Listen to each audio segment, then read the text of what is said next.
नमस्कार, आप देख रहे हैं गुड मॉर्निंग टीवी और मैं हूं आपके साथ छवि। सतना जिले के सिंहपुर थाने में रविवार की रात पुलिस हिरासत में युवक की मौत का मामला सियासी रंग ले चुका है। प्रदेश में 28 विधानसभा क्षेत्र में 3 नवंबर को उपचुनाव है।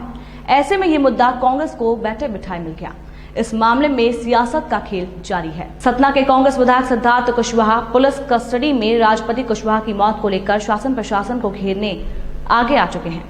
कल सिंहपुर थाने में दिन भर चले बवाल के बाद धरने पर बैठे रहे तो अब सतना में अपने आवाज से इस मामले को तूल दे रहे हैं। मुख्यमंत्री शिवराज सिंह चौहान के इस मामले के न्यायिक जांच के निर्देश और पीड़ित परिवार को की गई आर्थिक मदद को नाकाफी बता रहे हैं और अब सियासी रोटी सेक रहे हैं। सतना कांग्रेस विधायक सिद्धार्थ कुशवाहा ने गत दिवस अपने आवास में पीड़ित परिवार को मीडिया के सामने पेश किया। पीड़ित परिवार खून के बदले खून की बात करता नजर आया तो सतना कांग्रेस विधायक सिद्धार्थ कुशवाहा ने सरकार पर निशाना साधा। कहा 2 दिन बाद भी एफआईआर की कॉपी मिली नहीं, प्रशासन ने पीड़ित परिवार से संपर्क नहीं किया। पुलिस की पिटाई के डर से पीड़ित परिवार गांव से पलायन करने को मजबूर हुआ है। विधायक ने सतना पुलिस अधीक्षक पर मामले को दबाने और घटना के साक्ष्य मिटाने का आरोप लगाया और थाना प्रभारी पर हत्या का मामला दर्ज कर गिरफ्तारी की मांग की। कांग्रेस विधायक ने सरकार पर निशाना साधते हुए कहा कि पूरे प्रदेश में सरकार थानों की बोली लगाकर अधिकारियों की पदस्थापना कर रही है और इस मामले में सियासत कर रही है। इस मामले में जिला कांग्रेस संगठन विधायक के साथ नजर आया और पूरे मामले की जांच की निष्पक्षता पर सवाल उठाए। बहरहाल पिछले 2 दिनों से इस मामले में राजनीति हावी है। उपचुनाव की घोषणा के बाद ये मुद्दा और गरमाने का अंदाजा है, क्योंकि जिन जगहों में चुनाव हो रहे हैं वहाँ मृतक के समाज का एक बहुत बड़ा वोट बैंक है और सतना विधायक के स्वर्गीय पिता सुखलाल कुशवाहा को मानने वाले बहुत हैं। वहीं पिता की विरासत संभाल चुके विधायक सिद्धार्थ कुशवाहा अब इस मामले को लेकर अपने समाज के अगुवा बनने के मौके को छोड़ना नहीं चाह रहे हैं। अब मेरे आदमी को यहीं रखना चाहिए। जब मैं यहाँ बैठी हूँ, भागते भागते आई 2 पहिया गाड़ी से मेरे को लेके आए तो उनको कहाँ जरूरी है कि मेरे लाश को वहाँ गाँव ले जाने चाहिए उनको। तो आप यहाँ क्यों आई? गाँव क्यों छोड़ दिया? जब मेरे पुल में कहूँ न जाए पाई, घेरा डाल लिया चारों कैसे पुलिस, तो मैं कहाँ जाऊँ? जब पुलिस घेरा डाल लिया तो मैं कहाँ जाऊँ? चारों कैसे? पुलिस क्या कह रही, क्या दबाव बना रही है आपके ऊपर?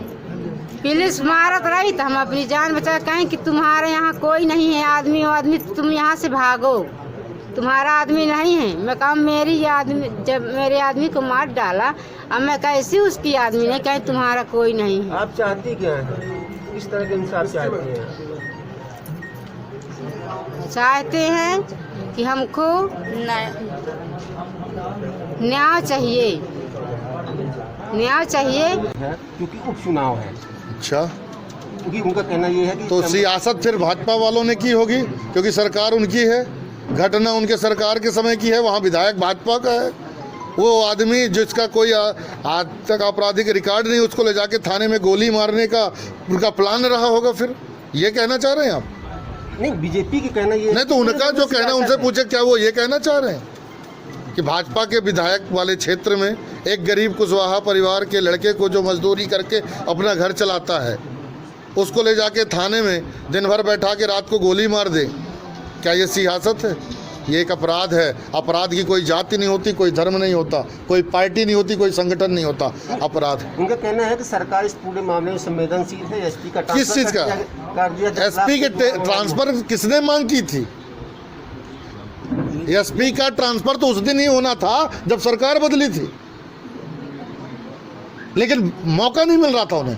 थानेदार पे मुकदमा नहीं कायम कर पा रहे हैं, उसको अरेस्ट नहीं कर पा रहे हैं। वो पुलिस कस्टडी में, पुलिस की सुरक्षा में कहीं भी बैठा होगा। कहाँ है अभी तक? भाई विक्रम पाठक है कहाँ? अरेस्ट किया क्या? गिरफ्तारी की क्या? अगर मुकदमा कायम किया 304 का ही, तो क्या गिरफ्तारी हुई? नहीं हुई। क्यों नहीं हुई? क्योंकि पुलिस की मंशा कुछ और है। पुलिस यहाँ सरकार के कंट्रोल में नहीं है। शिवराज सिंह भी शायद डरते होंगे इन पुलिस वालों से। रही बात उनके मुआवजे की, आर्थिक सहायता की, वो हमने मांगा नहीं। हमने जो मांग की है उसके बारे में तो वो सोच भी नहीं सकते।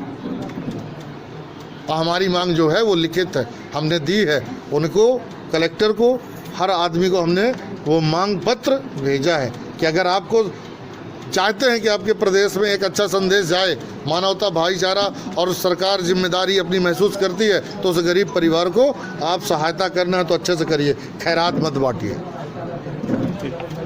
अभी तक सरकार के किसी भी नुमाइंदे ने ये कोशिश नहीं की। शिवराज सिंह जी ने जिस तरीके से अफसरों को खुली छूट दे रखी है, अफसर ठेके लेते हैं, जिस तरह आप रोड का ठेका देते हैं, बांध का ठेका देते हैं, उसी तरह जिला चलाने का ठेका दे रखा है, प्रशासन चलाने का ठेका दे रखा है, पैसा कलेक्ट करने का ठेका दे रखा है। बोली पर है आज हर चौकी, हर थाना, हर जिला बोली पर है। जो थानेदार, जो एसपी, जो कलेक्टर जितनी ऊंची बोली लगाता है उसे वहाँ की पोस्टिंग दे दी जाए।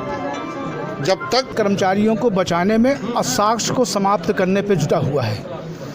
अगर पुलिस ने ये माना है कि 348 का भी उसमें बना हुआ है, तो 348 की जो धारा होती है वो ऐसे इंट्रोगेशन के समय यदि किसी प्रकार का किसी व्यक्ति के साथ ऐसा जाति होती है तो तभी वो होता है। और चूँकि एक लोक सेवक के द्वारा अपने रिवॉल्विंग पिस्टल को लेकर के और उसके साथ पूछताछ यदि की जाती है और घटना घटित होती है तो इंटेंशन साफ जाहिर होता है। वहाँ पर 304 नहीं, उसमें जो अपवाद 3 और 4 है वो न बनता हुआ।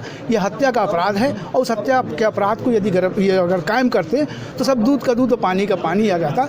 लेकिन उन्होंने 304 का अपराध जो कायम किया है तो वो कहीं ना कहीं आरोपी को बचाने का ऐसा लगता है कि प्रारंभिक अवस्था से, इसलिए कि किसी भी अपराध को गति देने के लिए प्रथम सूचना रिपोर्ट FIR ही एक ऐसा पटरी होती है कि उसी पे चढ़ा करके पूरी विवेचना होती है। चूँकि विवेचना शुरू से प्रभावित की जा रही है। दूसरी चीज़ ये कि चूँकि 174 के तहत मर्ग की कायमी होती है। मर्ग की कायमी जो हुई है वो रीवा में हुई है। एक तो जांच प्रारंभ होनी चाहिए, या तो मर्ग की कायमी जब हुई है उसकी जांच करते हुए अपराध का पंजीबद्ध होना चाहिए, और या फिर दूसरा जो है तो जो अपराध पंजीबद्ध हो रहा है वो किसी मुद्दई की हैसियत से हो रहा है। कल तक ये कहा जा रहा था कि ADJ रैंक के जो न्यायिक अधिकारी हैं उनके द्वारा, उनकी निगरानी में ही पोस्टमार्टम हुआ है, उन्हीं की निगरानी में FIR दर्ज हो रही है, ऐसा कहा जा रहा था। अगर ये नहीं मालूम मुझे कि किसने अपराध पंजीबद्ध कराया, कौन मुद्दई है, लेकिन अगर उस ADJ ने अपनी निगरानी में FIR दर्ज कराया है तो वो विवेचक है, वो मुद्दई है, और अगर वो मुद्दई है तो फिर वो विवेचक नहीं रह सकता है। तो ऐसी स्थिति में कोई किसी भी प्रकार से जो प्रारंभ में ही कार्रवाई की जा रही है वो आगे जा कर के न्यायिक प्रक्रिया में उसको कैसे लाभ दिया जाए, इसका भी कहीं ना कहीं जो तो आभास दिखाई दे रहा है। इसलिए जो उनके पीड़ितों के द्वारा और जो परिजन हैं उनके द्वारा, हमारे कांग्रेस विधायक के द्वारा, क्षेत्र की जनता के द्वारा जो मांग की जा रही है कि 302 का अपराध पंजीबद्ध करते हुए और उनको आरोपियों को गिरफ्तार करना चाहिए। वहाँ का जो CC कैमरा वगैरह है उसकी जो है तो वो हार्ड डिस्क वगैरह को जब्त करना चाहिए, मोबाइल वगैरह जो है तो उसको जब्त करते हुए उस पर कार्रवाई करना चाहिए। क्योंकि कैमरा वगैरह वहाँ पर होगा तो कौन सा टेबल कहाँ रखा था, कहाँ नहीं रखा था, ये भी मालूम हो जाएगा।